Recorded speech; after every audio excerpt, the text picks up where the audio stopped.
नमस्कार दोस्तों, MPN academy में आप सभी का हार्दिक अभिनंदन है। प्रस्तुत है weekly current affairs test series.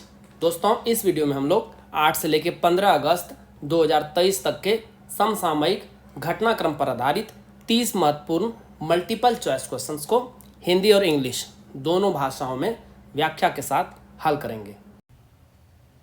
दोस्तों, यदि आपने एमपीएन एकेडमी का टेलीग्राम का पब्लिक पेज ज्वाइन नहीं किया है तो अवश्य ज्वाइन कीजिए। टेलीग्राम पर सर्च कीजिए एमपीएन एकेडमी, इस प्रकार से लोगो आपको दिख जाएगा, ज्वाइन कर लीजिए उसे। क्या क्या आपको मिलेगा वहाँ पर? इंपॉर्टेंट अपडेट्स और न्यूज़ मिलेगी बीपीएससी एग्जाम से संबंधित। फ्री प्लानिंग और स्ट्रेटजी की पीडीएफ मिलेगी आपको इस टेलीग्राम पेज पर। टॉपर के रिजल्ट्स अनाउंस किए जाते हैं एमपीएन एकेडमी ऐप के जो टेस्ट सीरीज होते हैं करंट अफेयर्स और स्टैटिक पोर्शन के, और एमपीएन एकेडमी यूट्यूब चैनल के वीडियो अपडेट्स भी आपको मिलेंगे। तो इस पेज को अवश्य ज्वाइन कीजिए।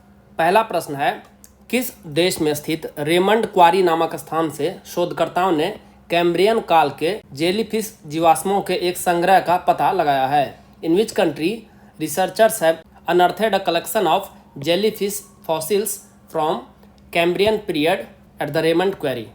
The right answer is option number B, Canada.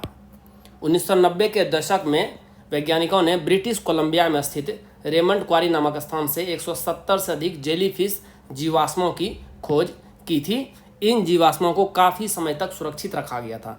शोधकर्ताओं ने इन उत्खनन से प्राप्त नमूनों की दोबारा जांच की और पाया कि ये जीवाश्म इन प्रजातियों के थे जिनके विषय में शोधकर्ताओं के पास पहले से जानकारी नहीं है। हाल ही में चर्चा में रही देविका नदी किसकी एक सहायक नदी है?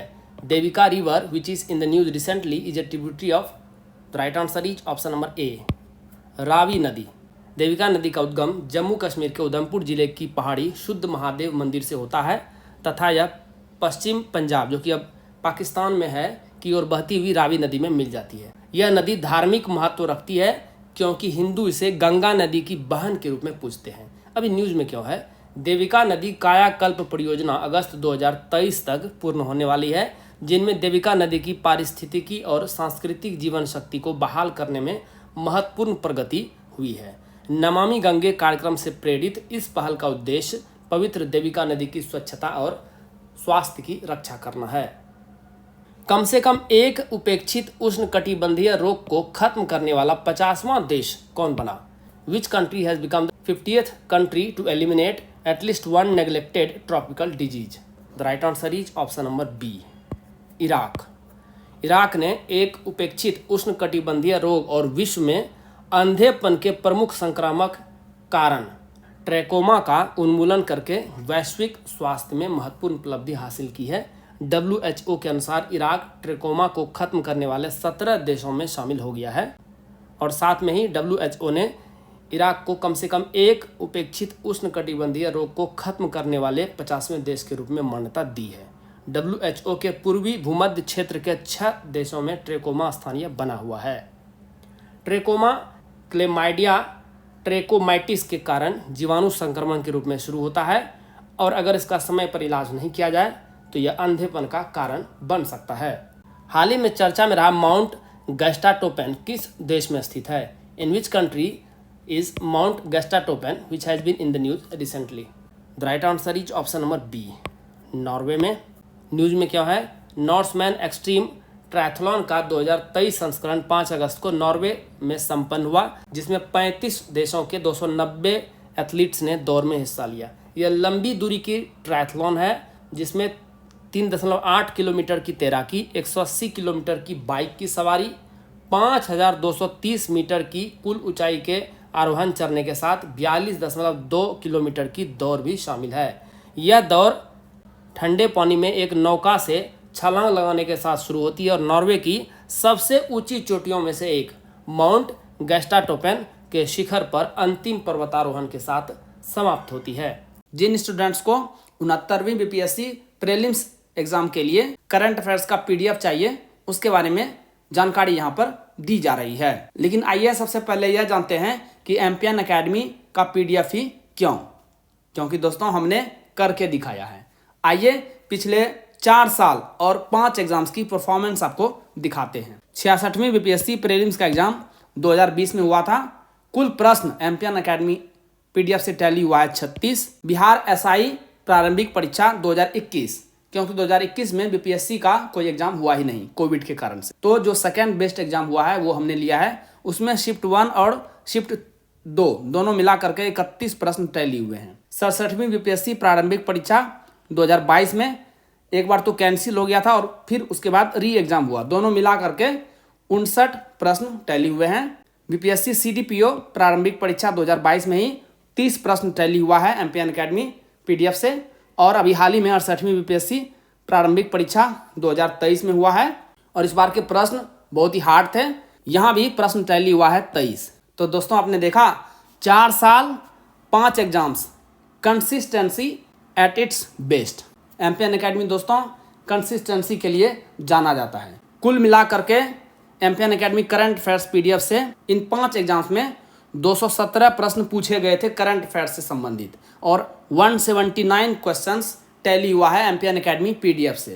तो परफॉर्मेंस क्या रहा 82.49% and that is Ampion academy for you. दोस्तों इन सभी एग्जाम्स में पूछे गए करंट अफेयर्स जो कि एम्पियन अकेडमी से टैली हुए हैं, इस सभी की वीडियो आपको इस यूट्यूब चैनल पर मिल जाएगी और हमारे एम्पियन अकेडमी के टेलीग्राम पेज पर भी वीडियो का लिंक आपको मिल जाएगा। आपको इन सभी वीडियोस को देखना चाहिए क्योंकि इससे आपको पता चलेगा कि किस प्रकार से प्रश्न BPSC प्रीलिम्स एग्जाम्स में पूछे जाते हैं और एम्पियन अकेडमी का इस्तेमाल आप लोग इसे क्रैक करने में कैसे कर सकते हैं। आइए अब बात करते हैं कि 69वीं BPSC prelims exam current affairs PDF जो एम्पियन अकेडमी द्वारा जारी की जाती है क्या क्या आपको मिलेगा और किस प्रकार से आप साल भर के करंट अफेयर्स को सिस्टमेटिक तरीके से केवल 18 घंटे में रिवाइज कर सकते हैं एक बार।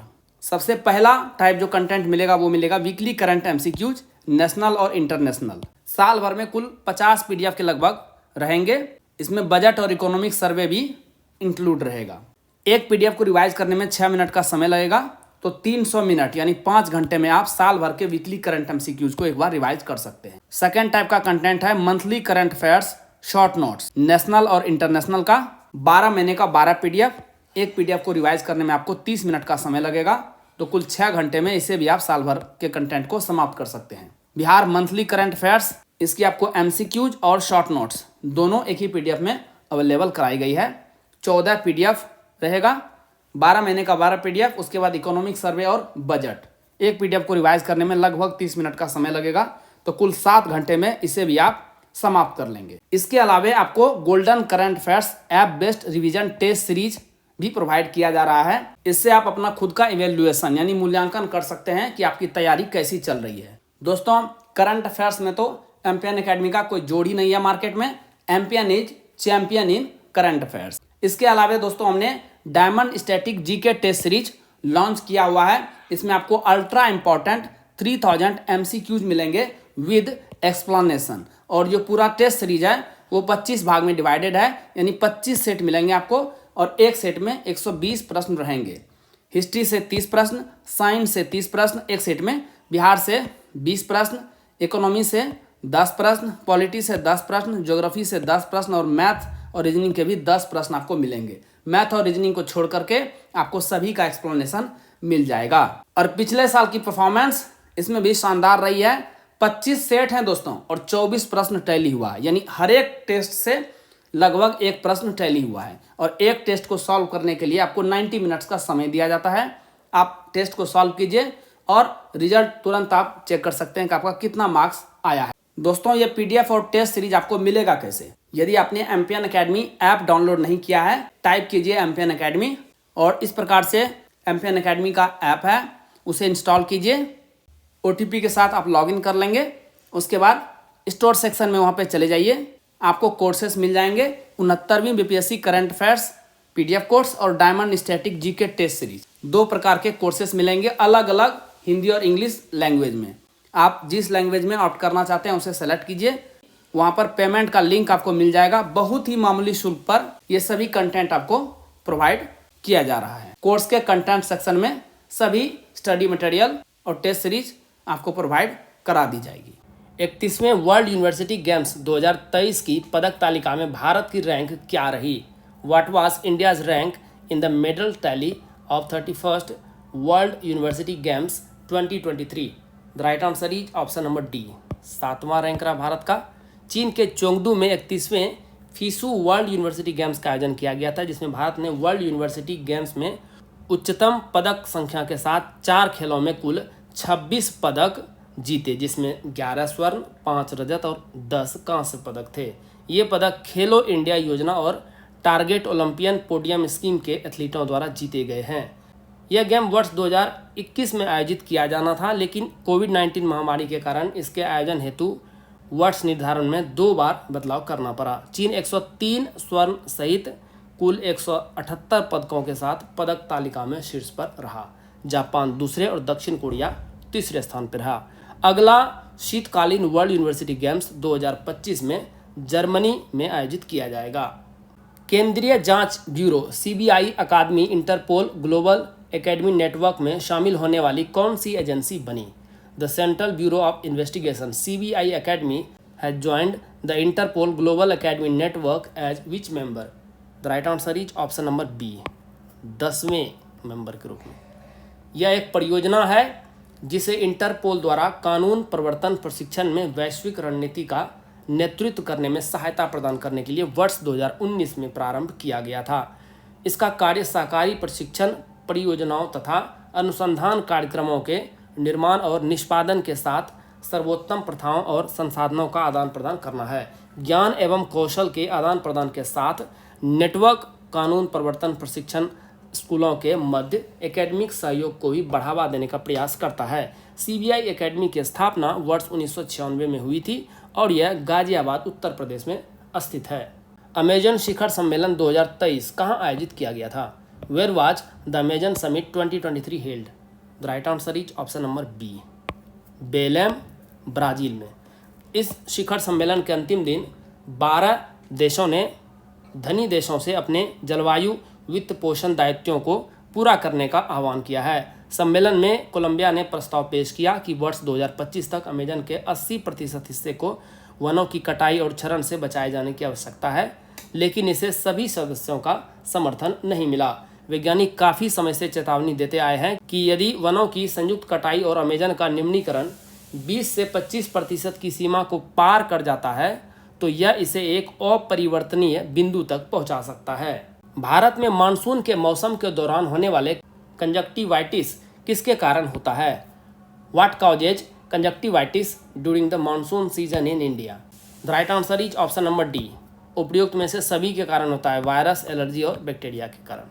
भारत में मानसून के मौसम के दौरान कंजक्टिवाइटिस के मामले बढ़ रहे हैं क्योंकि उच्च आर्द्रता और वर्षा संक्रमण के संचरण के लिए अनुकूल वातावरण बनाती है। इसे गुलाबी आंख यानी पिंक आई के रूप में भी जाना जाता है। यह एक आंख की बीमारी है जो कंजक्टिवा यानी पतली झिल्ली जो आंख के सफ़ेद भाग को कवर करती है और आंतरिक पलकों को ढक देती है कि परत की जलन का सूजन है। यह वायरस, बैक्टीरिया, एलर्जी या अन्य कारणों से हो सकता है।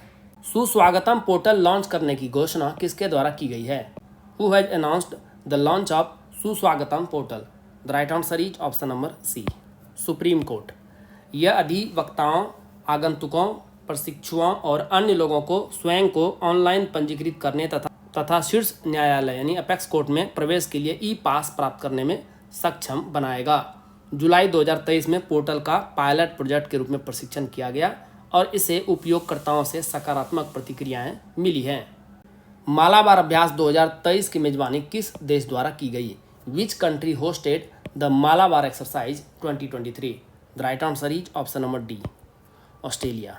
मालाबार एक्सरसाइज का आयोजन 11 से 21 अगस्त 2023 के बीच इस बार ऑस्ट्रेलिया सिडनी ने किया। ये पहली बार है जब क्वाड के सदस्य देश ऑस्ट्रेलिया ने इस अभ्यास की मेजबानी की है। इस युद्ध अभ्यास का मकसद इंडो पैसिफिक रीजन में अपनी अपनी देश की नौसेना का बेहतर तरीके से ऑपरेशन और संचालन करना है। वर्ष 1992 में भारतीय नौसेना और अमेरिकी नौसेना के बीच द्विपक्षीय प्रयास के रूप में शुरू हुई समुद्री अभ्यास की मालाबार श्रृंखला का उल्लेखनीय रूप से विकास हुआ है, जो अब भारत प्रशांत क्षेत्र के 4 महत्वपूर्ण नौसैनिक बलों भारत, अमेरिका, जापान और ऑस्ट्रेलिया को शामिल करती है।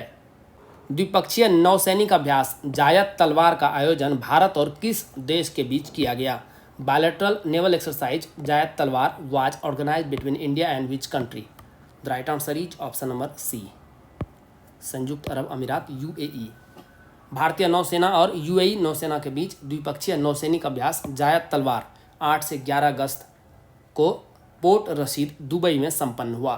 द्विपक्षीय नौसैनिक अभ्यास जायद तलवार का उद्देश्य रणनीतिक, तकनीकी और प्रक्रियाओं पर क्रॉस प्रशिक्षण द्वारा दोनों नौसेनाओं के बीच अंतर संचालनीयता और तालमेल को बढ़ाना है। भारत में बाघों की स्थिति सह शिकारी और शिकार 2022 रिपोर्ट के अनुसार भारत में बाघों की सबसे अधिक संख्या किस राज्य में है? According to the report status of tigers co predators and prey in India 2022, which state has the most number of tigers in India? The right answer is option number D, Madhya Pradesh. देश में बाघों की आबादी 2006 में 1411 से बढ़कर 2022 में 3682 हो गई है। पिछले 4 वर्षों में मध्य प्रदेश के जंगलों में 259 बाघ शामिल किए गए हैं। मध्य प्रदेश में भारत में सर्वाधिक 785 बाघ हैं। कर्नाटक दूसरे नंबर पर आता है 563 बाघ के साथ। तीसरे नंबर पर है उत्तराखंड 560। बिहार में बाघों की संख्या कितनी है? Please write in the comment section. इस रिपोर्ट के अनुसार बताइएगा। किस एयरलाइन ने अपने नए लोगो द विस्टा को लॉन्च किया है? Which airline has launched its new logo the Vista? The right answer is option number C, Air India. Tata group के स्वामित्व वाली एयरलाइन एयर इंडिया ने अपना नया लोगो लॉन्च कर दिया है। एयर इंडिया ने इसके साथ ही एयरलाइन के नए टेल डिजाइन और थीम सॉन्ग को भी लॉन्च किया। टाटा ग्रुप की प्रमुख कंपनी टाटा सन्स के चेयरमैन एन चंद्रशेखरन ने लोगो लॉन्च इवेंट में कहा कि द विस्टा गोल्ड विंडो के शिखर से प्रेरित है, जो एक असीमित संभावनाओं और प्रगतिशील भविष्य के दृष्टिकोण को दर्शाता है। नए लोगों को फ्यूचर ब्रांड के साथ मिलकर डिजाइन किया गया है। एयर इंडिया के सीईओ और एमडी हैं कैम्पबेल विल्सन। HE1005-1439 नामक एक नए तारे की खोज किस देश के वैज्ञानिकों द्वारा की गई है? New star named HE1005-1439 has been discovered by the scientists of which country? The right answer is option number C, Bharat. Bengaluru स्थित भारतीय तारा भौतिकी संस्थान के वैज्ञानिकों ने इस नए तारे की खोज की है। वैज्ञानिकों ने इस नए तारे को carbon enhanced metal poor CEMP के रूप में वर्गीकृत किया है। यह तारा पिछले वर्गीकरणों को खारिज करता है और तारा निर्माण प्रक्रियाओं की पिछली समझ को चुनौती देता है। इसरो द्वारा भेजे जाने वाले भारतीय मिशन आदित्य L1 का उद्देश्य किसका अध्ययन करना है? The Indian mission Aditya L1 to be sent by ISRO aims to study. The right answer is option number A, सूर्य। आदित्य L1 मिशन की लॉन्च की तारीख 2 सितंबर 2023 है और टेक ऑफ इसरो के लॉन्च पैड पर होगा। Aditya L1 launch vehicle PSLV XL है और इसका इस्तेमाल अंतरिक्ष यान को अंतरिक्ष में लॉन्च करने के लिए किया जाएगा। इस सैटेलाइट को सन अर्थ सिस्टम के लैग्रेंज पॉइंट L1 के पास प्रभामंडल कक्ष यानी हैलो ऑर्बिट में स्थापित किया जाएगा, जो पृथ्वी से लगभग 1.5 मिलियन किलोमीटर दूर है। पाकिस्तान के कार्यवाहक प्रधानमंत्री के रूप में किसे नियुक्त किया गया है? Who has been appointed as the care taker prime minister of Pakistan? The right answer is option number C, Anwar ul Haq Kakar. यह निर्णय निवर्तमान प्रधानमंत्री शहबाज शरीफ की सलाह पर राष्ट्रपति डॉक्टर आरिफ अलवी द्वारा पाकिस्तान की संसद को भंग करने के 3 दिन बाद आया है। अनवर उल हक काकर ने 14 अगस्त को पाकिस्तान के 8वें कार्यवाहक प्रधानमंत्री के रूप में शपथ ली। इन्हें मार्च 2018 से मार्च 2024 के कार्यकाल के लिए बलूचिस्तान प्रांत से एक स्वतंत्र सेनेटर के रूप में चुना गया था। पारंपरिक चिकित्सा पर अपनी तरह का पहला वैश्विक शिखर सम्मेलन किस शहर में आयोजित किया गया? In which city the first of its kind global summit on traditional medicine was held? The right answer is option number D, Gandhinagar. विश्व स्वास्थ्य संगठन द्वारा आयोजित और आयुष मंत्रालय की सह मेजबानी में पारंपरिक चिकित्सा यानी ट्रेडिशनल मेडिसिन पर अपनी तरह का पहला वैश्विक शिखर सम्मेलन 17 से 18 अगस्त को गांधीनगर गुजरात में आयोजित किया गया। वर्ष 2022 में WHO ने भारत सरकार के सहयोग से जामनगर गुजरात में global centre for traditional medicine की स्थापना की थी। किस राज्य की विधानसभा ने एक प्रस्ताव पारित कर केंद्र से राज्य के नाम में परिवर्तन करने का आग्रह किया है? Which state assembly has passed a resolution urging the centre to change the name of the state? The right answer is option number A, Kerala. Kerala विधानसभा ने एक प्रस्ताव पारित कर केंद्र से संविधान और सभी कार्यालय रिकॉर्ड में राज्य का नाम केरल से बदलकर केरलम करने का आग्रह किया है। मुख्यमंत्री पिनाराई विजयन द्वारा पेश किया गया प्रस्ताव सर्वसम्मति से पारित हो गया। केरल नाम की उत्पत्ति के बारे में कई सिद्धांत है। केरल का उल्लेख करने वाला सबसे पहला पुरालेख रिकॉर्ड सम्राट अशोक का 257 बीसी का शिलालेख 2 है। आरबीआई ने ऑफलाइन मोड में यूपीआई लाइट के लिए प्रति लेनदेन सीमा 200 रुपये से बढ़ाकर कितना कर दिया है? RBI has increased the per transaction limit for UPI lite in offline mode from 200 to how much? The right answer is option number A 500 rupees. इससे यूजर आसानी से 500 रुपये तक की पेमेंट कर सकेंगे। National common mobility card NCMC और UPI lite सहित ऑफलाइन मोड में कम मूल्य के डिजिटल पेमेंट की लिमिट 2000 रुपये है। 13वें वार्षिक एंटरप्रेन्योर इंडिया अवार्ड्स में tech startup of the year पुरस्कार से किसे सम्मानित किया गया है? Who has been honoured with tech startup of the year AI award at the 13th annual entrepreneur India awards? The right answer is option number B Jio Haptik. Jio Haptik की CEO और सह संस्थापक आकृति वैश्य हैं। जियो हैप्टिक इसी पुरस्कार के लिए 1000 अन्य प्रविष्टियों में से एआई में tech startup of the year के विजेता के रूप में उभरा, जिसने प्रौद्योगिकी परिदृश्य में कंपनी के विशिष्ट योगदान को उजागर किया है। यह जियो हैप्टिक की अभूतपूर्व एआई संचालित समाधान विकसित करने की प्रतिबद्धता का प्रमाण है, जो नवाचार और परिवर्तन के लिए उद्योग मानक स्थापित करता है। एलओसी के पास भारत के पहले पोस्ट ऑफिस का उद्घाटन जम्मू कश्मीर के किस जिले में किया गया है? India's first post office near LOC has been inaugurated in which district of Jammu and Kashmir? The right answer is option number C Kupwara. यह पोस्ट ऑफिस वास्तविक नियंत्रण रेखा यानी लाइन ऑफ कंट्रोल एलओसी के पास किशन गंगा नदी के तट पर स्थित है। इस पोस्ट ऑफिस का पिन कोड है 193224। अभी तक इसे देश के आखिरी डाकघर के रूप में जाना जाता था, लेकिन अब इसे first post office of India के रूप में जाना जाएगा।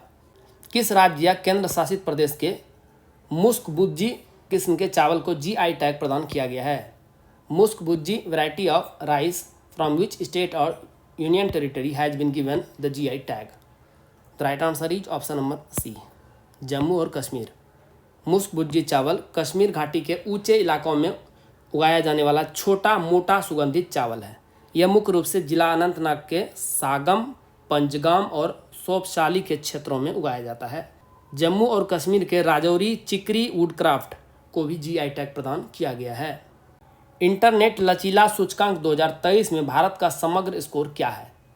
What is India's overall score in the internet resilience index 2023? The right answer is option number B 43%। Bharat ने इंटरनेट रेजिलियंस इंडेक्स में 43% के समग्र स्कोर के साथ दक्षिण एशियाई क्षेत्र में छठा स्थान हासिल किया। इस रैंकिंग में भूटान 58%, बांग्लादेश 51%, मालदीव 50%, श्रीलंका और नेपाल जैसे देश भारत से आगे हैं। इस रैंकिंग को इंटरनेट सोसाइटी द्वारा तैयार किया गया है। वैश्विक स्तर पर आइसलैंड और स्विट्जरलैंड में 73% के साथ सबसे अच्छी समग्र लचीलापन है, जबकि सीरिया 20% के साथ अंतिम स्थान पर है। अपने नए और मौजूदा ग्राहकों के लिए eco friendly debit card launch करने वाला पहला भारतीय बैंक कौन बन गया है? Which has become the first Indian bank to launch eco friendly debit card for its new and existing customers? The right answer is option number C Airtel payments bank. यह debit card RPVC material से बना हुआ है, जो एक प्रमाणित eco friendly material है। Airtel payments bank ने क्लासिकल वेरिएंट में 2 कार्ड लॉन्च किया है, जिसमें पर्सनलाइज्ड क्लासिकल कार्ड और इंस्टा क्लासिक कार्ड शामिल है। केंद्रीय अप्रत्यक्ष कर और सीमा शुल्क बोर्ड सीबीआईसी के नए अध्यक्ष के रूप में किसे नियुक्त किया गया है? Who has been appointed as the new chairman of the central board of indirect taxes and customs CBIC? The right answer is option number D Sanjay Kumar Agrawal. 1988 batch के आईआरएस अधिकारी संजय कुमार अग्रवाल ने 5 अगस्त को सीबीआईसी के 43वें चेयरमैन का कार्यभार संभाला। अग्रवाल ने विवेक जौहरी का स्थान लिया, जो 31 मई को रिटायर हुए थे। सुरजीत भुजबल को CBIC के सदस्य के पद पर नियुक्त किया गया है। किस राज्य सरकार ने शेरों को ट्रैक करने के लिए सिंह सूचना ऐप लॉन्च किया है? Which state government has launched Sinh Suchna app to track lions? The right answer is option number B, Gujarat. विश्व शेर दिवस 10 अगस्त के अवसर पर गुजरात के मुख्यमंत्री भूपेंद्र पटेल ने गांधीनगर में एक मोबाइल एप्लीकेशन लॉन्च किया, जो ऐप का उपयोग करने वाले आम लोगों द्वारा साझा की गई जानकारी के माध्यम से राज्य वन विभागों को शेरों की आवाजाही पर नज़र रखने में मदद करेगा। सीएम ने शासन गिर में गिर राष्ट्रीय उद्यान पर बोझ कम करने के लिए गिर सोमनाथ जिले के ऊना शहर के पास एक शेर सफारी पार्क स्थापित करने की भी घोषणा की है। गुजरात राज्य दुनिया का एकमात्र राज्य है जहां एशियाई शेरों यानी एशियाटिक लायंस की 100% आबादी है। T20 इंटरनेशनल क्रिकेट में सबसे तेज 50 विकेट लेने वाले भारतीय गेंदबाज कौन बने हैं? Who has become the fastest Indian bowler to take 50 wickets in T20 international cricket? The right answer is option number C, Kuldeep Yadav.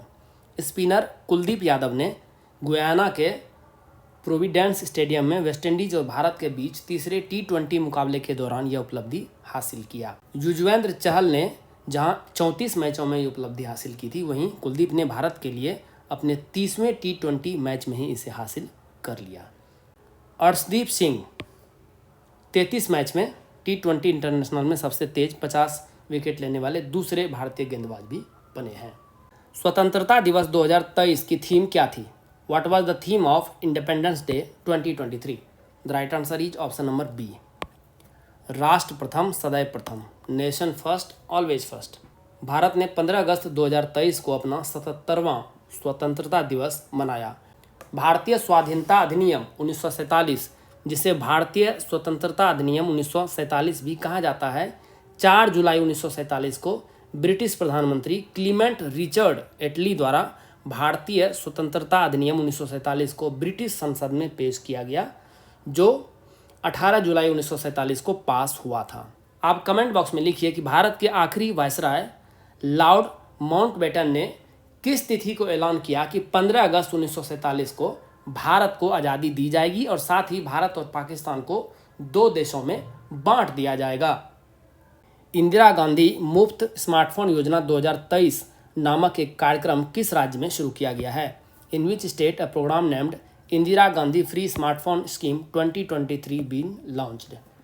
The right answer is option number B, Rajasthan. इस योजना के माध्यम से राजस्थान की महिलाओं और बेटियों को फ्री स्मार्टफोन दिए जाएंगे। इस योजना की घोषणा मुख्यमंत्री की बजट घोषणा में चिरंजीवी परिवार की महिला मुख्य को इंटरनेट कनेक्टिविटी के साथ स्मार्टफोन उपलब्ध कराने हेतु की गई है। इस योजना को 10 अगस्त को लॉन्च किया गया।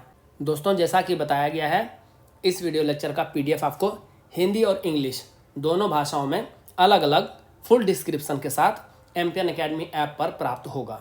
दोस्तों, इन PDF के सहारे आप इस आधे घंटे के वीडियो लेक्चर को आसानी से 5 से 6 मिनट में रिवाइज कर पाएंगे, जिससे आपका बहुत सारा समय बचेगा, जिसे आप स्टैटिक पोर्शन पर खर्च कर सकते हैं और अपने टाइम को बेटर मैनेज कर सकते हैं। दोस्तों, एमपीएन एकेडमी ऐप का लिंक आपको इस वीडियो के डिस्क्रिप्शन बॉक्स और पिंड कमेंट सेक्शन में प्रोवाइड करा दिया जाएगा। चलिए अंतिम प्रश्न को हल करते हैं। रक्षा मंत्रालय ने माइक्रोसॉफ्ट ऑपरेटिंग सिस्टम को घरेलू रूप से विकसित किस ऑपरेटिंग सिस्टम के साथ बदलने का फैसला किया है? Defence ministry has decided to replace Microsoft operating system with which domestically developed operating system? The right answer is option number C, Maya. Bharat के रक्षा मंत्रालय ने इंटरनेट से जुड़े कंप्यूटरों पर माइक्रोसॉफ्ट ऑपरेटिंग सिस्टम को ओपन सोर्स उबुंटू पर आधारित स्थानीय रूप से विकसित माया नामक एक नए ऑपरेटिंग सिस्टम से बदलने का फैसला किया है। माया में परिवर्तन का उद्देश्य उपयोगकर्ताओं को बाधित किए बिना सुरक्षा को मजबूत करना है। यह विंडोज़ के समान इंटरफेस और कार्यक्षमता प्रदान करता है। दोस्तों, इसी के साथ साप्ताहिक करंट अफेयर्स टेस्ट सीरीज के इस संस्करण को समाप्त करने की आपसे इजाज़त चाहूँगा। वीडियो देखने के लिए बहुत बहुत धन्यवाद। Thank you very much. जल्दी मिलते हैं अगले वीडियो में। All the best for your exam preparation.